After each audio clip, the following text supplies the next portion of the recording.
네, 안녕하십니까. 한국행정연구원의 박상진입니다. 앞에 처음 소개해드렸던 제목과 조금 달라졌는데요. 인쇄본을 제출한 다음에 조금 생각을 해보니까 좀 더 포커싱을 재난안전 유형별로 이제 재난 전문가 위험 지식을 조사를 했기 때문에 앞에 위험이라는 거를 좀 더 이제 스코핑을 좁혀서 발표하는 게 좋겠다고 생각이 들어서 제목을 조금 수정하였습니다. 예, 양해 부탁드립니다. 그럼 발표를 시작하도록 하겠습니다. 발표 순서는 다음과 같습니다. 먼저 조사 개요입니다. 앞에서 아마 오전 세션에 그 김정혜 실장님께서 발표를 해주셨을 텐데 이 목적이 그 재난안전 연구 거버넌스 운영 구축하고 운영을 어떻게 할 것인가에 대해서 그 과정에서 이제 전문가들에게 앞으로 우리나라에서 어떤 위험이 닥쳐올 거고 그 위험이 어느 정도 가능성에 어떤 정도의 임팩트가 있으며 그리고 각자 연구 분야에 계신 전문가 분들께서 어떤 전문 분야를 가지고 앞에 이제 이것을 대응할 수 있는지 그런 어떤 자원이 될 수 있는지 이런 것 현황을 파악하고 그 다음에 그 연구 수요를 파악을 해서 사전에 앞으로 이제 닥쳐올 미래에 선제적 대응을 위해서 연구 기능을 강화하는 그런 목적을 두고 이 목적을 실행하기 위해서 조사를 시작하게 되었고요.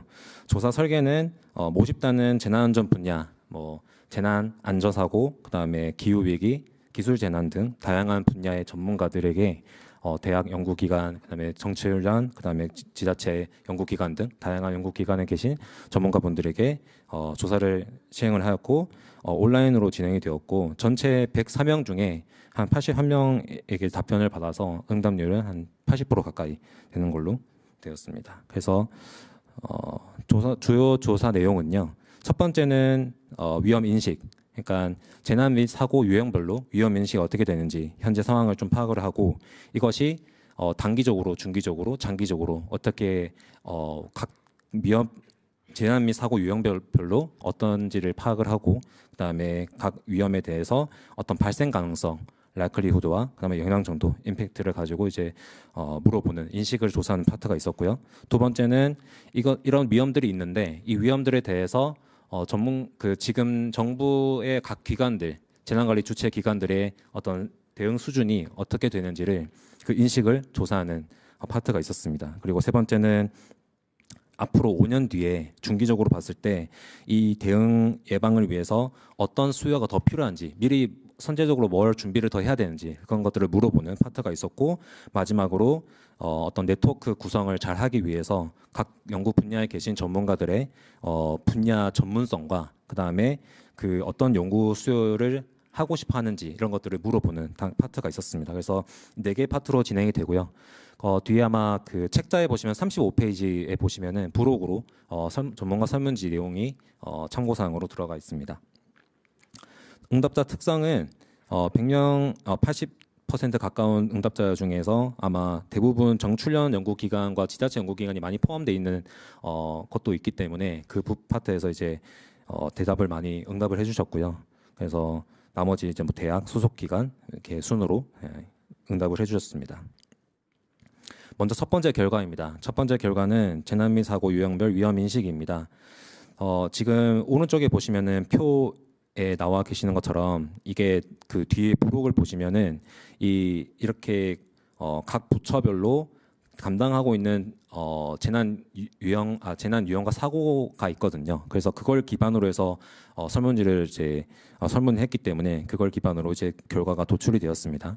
그걸 참고해 주시면 되겠습니다. 그리고 첫 번째 결과에서는 유형별 위험별로 봤을 때 대부분 제 가축 전염병에 대해서 단기적으로 조금 위험성이 높게 나왔고 그다음 산불도 마찬가지로 위험성이 높게 나타났습니다. 중기적으로 봤을 때는 조류 대발생이라던가 해양 환경 오염 사고가 높게 나왔고 장기적으로 봤을 때는 원자력 안전 사고가 높게 나타났습니다. 다음 표는 앞에 표와 이제 연결되는 부분인데 글자가 좀 작게 나올까 봐 이제 잘라서 붙여놨습니다. 다음은 발생 가능성입니다. 그 앞에 이제 앞부분에서는 단기적으로 어떤 위험 유형이 있고 그걸 이제 단기적이고 중기적이고 장기적으로 시간 타임에 따라서 어떤 위험이 닥쳐올 것인가를 물어봤다면은 두 번째 파트에서는 두 번째 질문에서는 그렇다면 그 각 유형별로 발생 가능성이 높은지를 물어보는 파트가 되겠습니다. 그래서 발생 가능성이 높은 것을 본다면 행정안부 주관의 가뭄, 한파, 폭염으로 인한 재난 사고가 4.2점으로 가장 높게 나타났으며, 그리고 다음으로는 산불, 그리고 가축 전염병, 감염 재난, 그다음에 환자 위험물 사고, 미세먼지 이렇게 순으로 발생 가능성이 높게 나왔다고 인식을 하고 있었습니다. 두 번째는 이제 표와 연결되는 부분입니다. 그리고 영향 정도입니다. 발생 가능성과 다르게 이 발생 가능성이 높더라도 영향 정도가 낮으면은 또 그것을 이렇게 곱했을 때 위험 정도가 낮기 때문에 영향 정도도 파악하는 것이 중요합니다. 그래서 영향 정도를 봤을 때는 보건복지부 질병관리청 주관의 감염병 재난이 가장 높게 나왔고요. 다음으로는 원자력 안전사고, 그리고 산불, 금융 전산 및 시설 사고 등으로 임팩트가 높게 나타났습니다.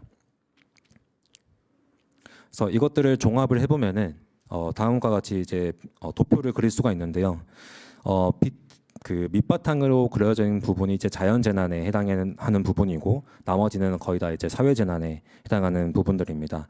아마 전문가 설문지 조사 사항에서 그 재난 책임 주관 기관별로, 소관 기관별로 자연재난에 특화된 이제 문항보다는 어떤 안전사고 비중이 좀 높기 때문에 대부분 이제 안전사고가 이제 쭉 나온 것을 알 수가 있고요.